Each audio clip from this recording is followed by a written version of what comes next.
I want to talk on a metaphysics standpoint when it comes to the whole story of Lot and his wife. How many times have we looked back to that ex, to the things that didn't work out, and we beat ourselves up? We don't understand what we're doing to ourselves on a spiritual level. Remember in the story of Lot and his wife, Lot was given a message that he had to lift up out of Sodom and Gomorrah. And when Lot was given a message that he had to move, he had to pick up what he had and run with his family. So when Lot was running with his family, he wasn't thinking about the house, the materialistic things that he might have gathered while he was in that city. He was only thinking about surviving. And oftentimes, when you get caught up in survival mode, you're just doing the basic necessity of life, which is just to survive. So now Lot picked up what he could, along with his wife and his kids, and he left.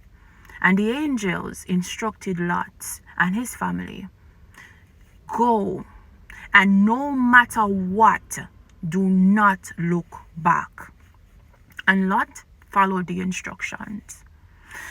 He knew subconsciously that he was going to have to start all over again, that he was losing friends, that he was losing opportunities. But he remembered the voice of the angels that said, do not look back. Now Lot's wife, on the other hand, looked back. She was looking back to the things that she was losing, the material things, the friends. And because she looked back, she turned into a pillar of salt. And turning into a pillar of salt kept her stuck in that situation, and she was unable to go forward. Now Lot, seeing this happen to his wife, hearing her cries, could not look back. And saying this is to say, you're going to lose friends, you're going to lose things, you're going to lose people along the way, and along the journey, you're going to sometime lose yourself. But you must not look back to the things of yesterday, because the things of yesterday is not what's going to shape you into a better person. Sometimes we had to lose the friends, we had to lose the business, we had to lose the job, we had to lose various type of opportunities, the relationships. And when we're losing the relationships, we think that, oh my God, it's impossible for me to even start again. I must look back. I must cry. I must sit down and dwell on the things that I'm losing. While God is saying, I have better for you. Move forward. Trust me. Have that mustard seed faith. And oftentimes what happens, we don't want to have that mustard seed faith, because we're now going to be met with the challenges of life.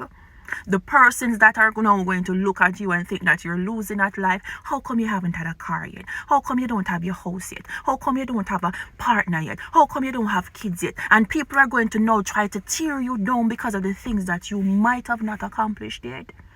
And in the back of your mind, you're now going to beat yourself up. But do not look back.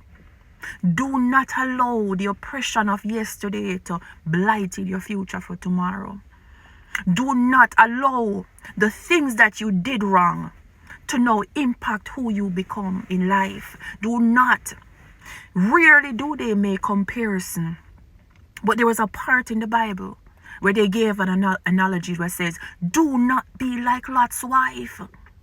Do not be like Lot's wife. How many of us have become Lot's wives? Looking back, sitting and dwelling of the things of yesterday, looking back and ashamed of the decisions that we made. Just a while ago, as I was driving, I was sitting, like I was driving, and I was just thinking to myself, God, I've lost so much. I felt like sometimes I'm even losing myself, because some of the times you lose yourself in the midst of the problems, the trials and the tribulation. You oftentimes forget who you are and the mission that you're on.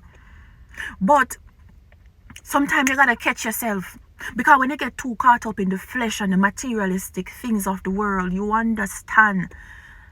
need to understand that you're much more than it. You're much more than the things that try to break you, because sometimes, just like the layers that had to be peeled back for the plant to bloom, We have to be moved from persons, places, and environments that are not conducive to our growth. Sometimes we have to move into areas now where the sun is going to shine. We have to move in areas now that we're now going to feel more nourished. Do not be like Lot's wife. And I tell myself this. Anyone that has left, any bridges that has burnt, it had to burn. Because we serve an intentional God, and nothing in this life happens for nothing. We don't just get up and experience things. We are a product of our environment. We're a product of the things that we endured. And everyone that comes into your life comes to teach you a lesson. It's up to you if you want to take heed. It's up to you if you want to listen. But Lot listened to the voice of the angel when the angel said, do not look back.